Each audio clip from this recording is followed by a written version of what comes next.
Hello, and welcome to Top Story Daily Edition. I'm JMS Editor-in-Chief Jonathan Tobe. Thanks for joining me for a discussion on the most pressing issues in the Jewish world. Please like, subscribe, and give us good reviews when you listen to the show. Now let's get started. Up until now, the legal battles being waged about tolerating dissent against support for gay marriage or gay pride events have been focused on conservative Christians.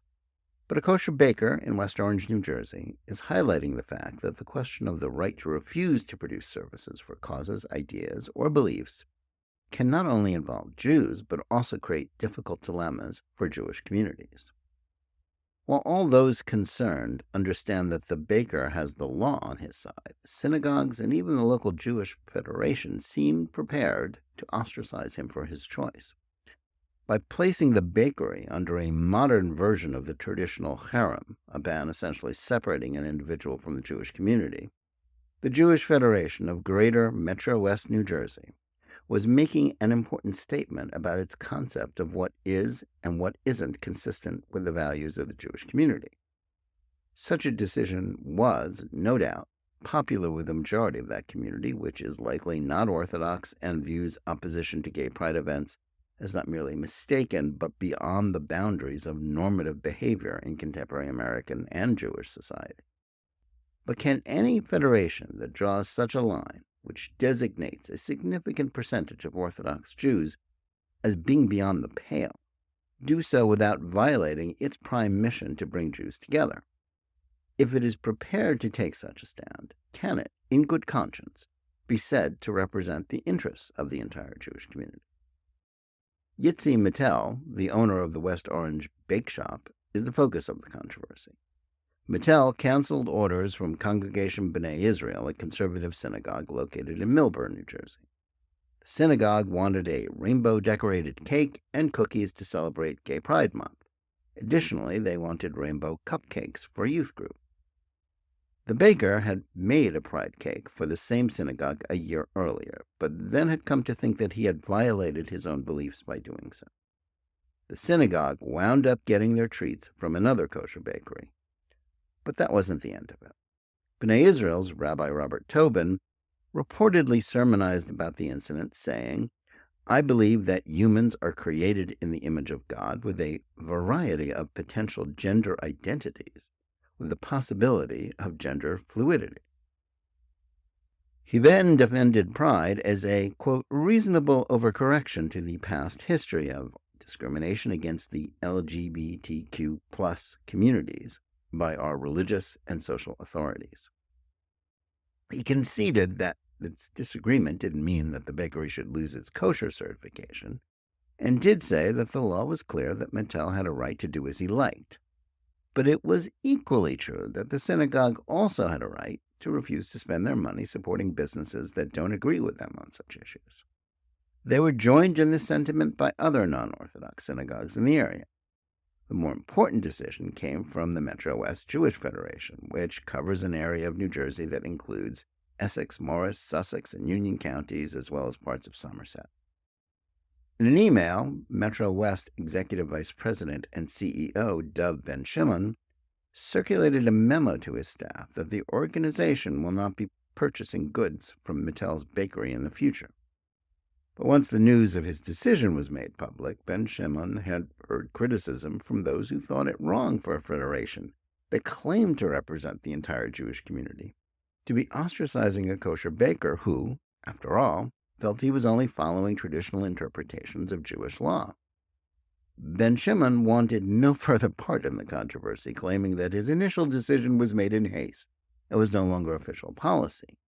While he called for dialogue, he also left it unclear whether the organization would, in fact, follow the lead of the synagogues in boycotting Mattel's business, or if it would purchase items from it in the future. Now, Supreme Court decisions in cases like Masterpiece Cake Shop versus Colorado and, most recently, 303 Creative versus Elenis have established that efforts by states like Colorado, for example, to effectively make it criminal for vendors to refuse to produce creative material for causes or beliefs that they personally oppose are unconstitutional.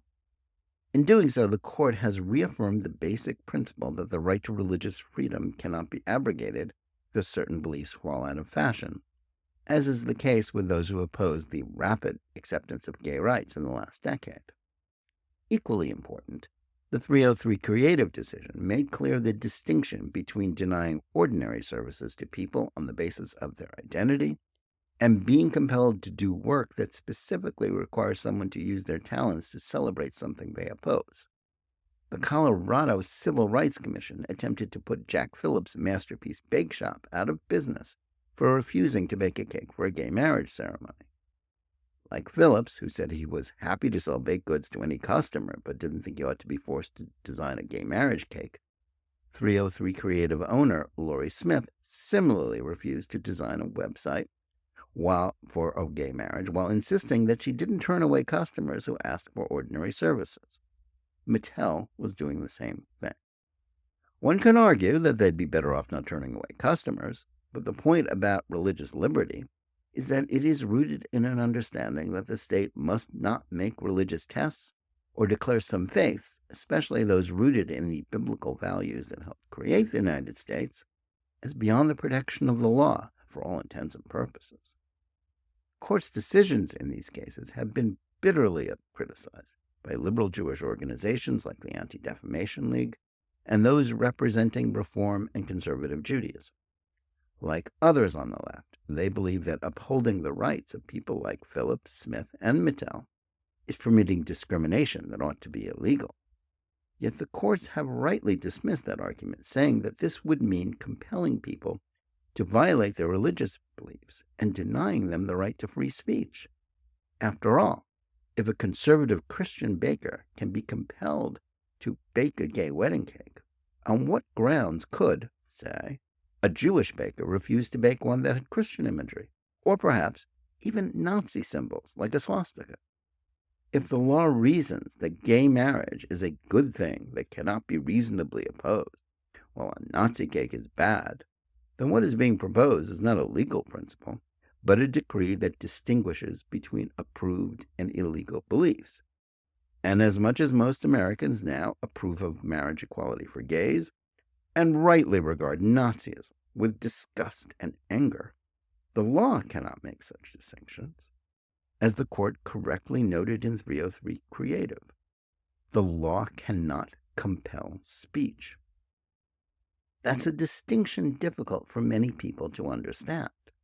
Still, liberals who wish to ban opposition to gay marriage must realize that doing so would be to establish a system in which some creeds are permitted and others are not. The Constitution specifically opposes such a scheme, which would amount to a state religion in all but name. Jewish groups in New Jersey have a different problem. Support for gay rights has quickly become not merely popular in the Jewish community, but is now regarded as a tenet of liberal Judaism.